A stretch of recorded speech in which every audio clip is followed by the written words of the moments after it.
Oggi vi propongo la rivisitazione di un piatto unico, la parmigiana, però useremo le zucchine alternate a strati gustosi di pancetta e scamorza. Per la nostra parmigiana di zucchine iniziamo preparando il sugo di pomodoro al basilico. Mettiamo in un tegame dell'olio extravergine, aggiungiamo uno spicchietto d'aglio e lo lasciamo rosolare.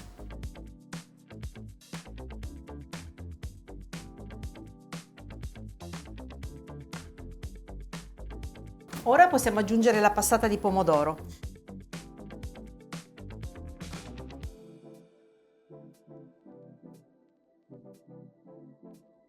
Uniamo anche un po' di sale e alla presa del bollore abbassiamo la fiamma, copriamo con una retina e lasciamo sobbollire per almeno una mezz'oretta. Ogni tanto diamo una mescolata. Alla fine della cottura, quando la salsa sarà abbastanza densa, possiamo spezzare all'interno anche il basilico. Il sugo è pronto, ho messo all'interno anche il basilico ed è il momento di affettare le zucchine che ho già lavato e asciugato. Eliminiamo quindi le estremità, tagliamole sottilmente per avere una fetta integra ma il più sottile possibile.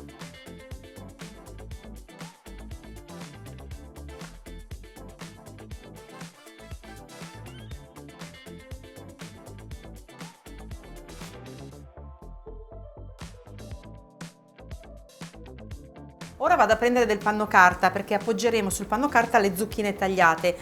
Più saranno asciutte meglio sarà, per quello che vi dico di farle anche molto sottili, perché durante la cottura altrimenti rilasceranno molta acqua e riempiranno la vostra parmigiana di liquido che non è bello da vedere.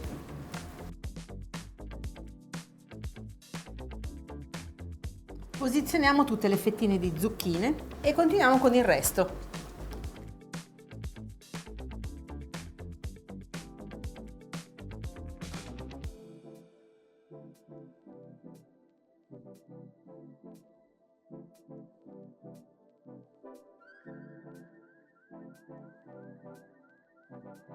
E ora ci dedichiamo al pane. Questo è una mollica di pane raffermo, a cui ho tolto anche la crosta, come vedete. Adesso la taglio in pezzetti e poi la frullerò. A che cosa serve metterla all'interno della nostra parmigiana? Serve proprio ad asciugare l'acqua che rilasceranno le zucchine durante la cottura. Ovviamente la mischieremo insieme a del formaggio, dell'aglio, insomma delle erbe aromatiche per renderla anche molto saporita. Muniamoci di un cutter per frullare la nostra mollica, se non ce l'avete potete sbriciolarla a mano.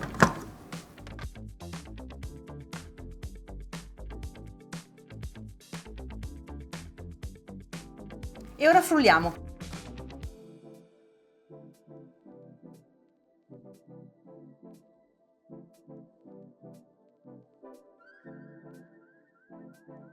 Prendiamo una ciotola e ci mettiamo dentro la mollica sbriciolata.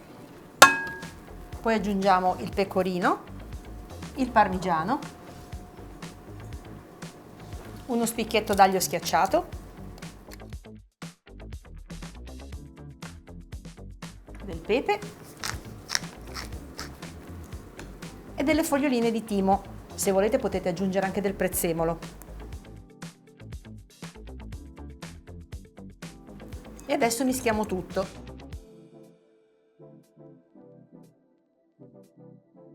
Perfetto, qui ho tutti gli ingredienti che mi servono per comporre la nostra parmigiana di zucchine. Mi servono solo la pancetta e la scamorza, li vado a prendere.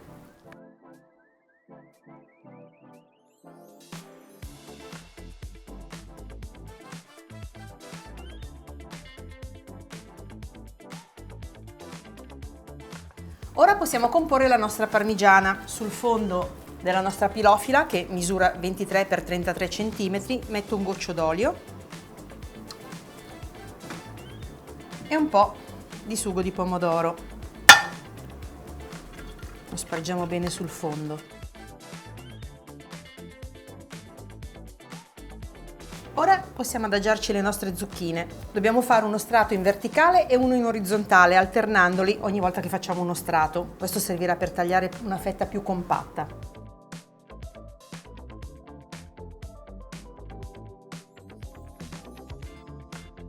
Continuiamo con il pomodoro.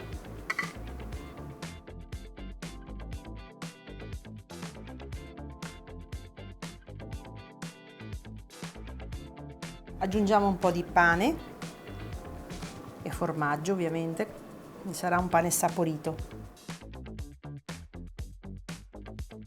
Continuiamo con la scamorza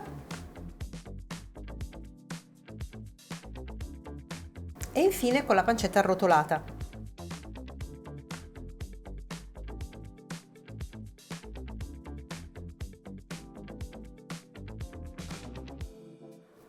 Ora procediamo con il secondo strato di zucchine, ma questa volta li mettiamo in senso orizzontale.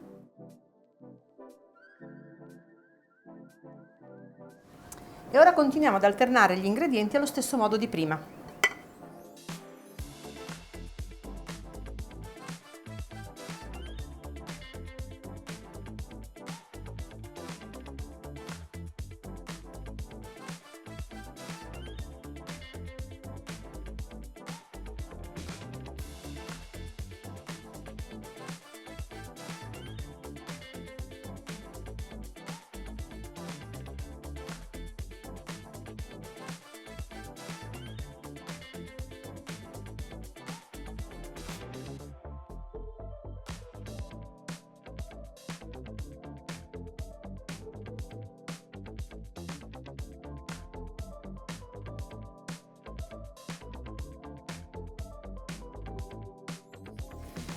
Per l'ultimo strato, invece di mettere la scamorza sul pane, la tengo da parte perché la metterò sopra il sugo che chiuderà la nostra parmigiana.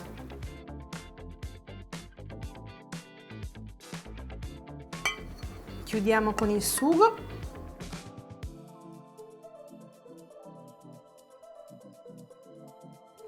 Poi ci mettiamo sopra il pane avanzato, ma che è veramente pochissimo. E la scamorza. E ora siamo pronti per infornare la nostra parmigiana nel forno statico a 180 gradi per 45 minuti. Mi raccomando, una volta sfornata lasciatela raffreddare, intiepidire almeno per 15-20 minuti, in modo che così potrà essere più facile tagliare una fetta.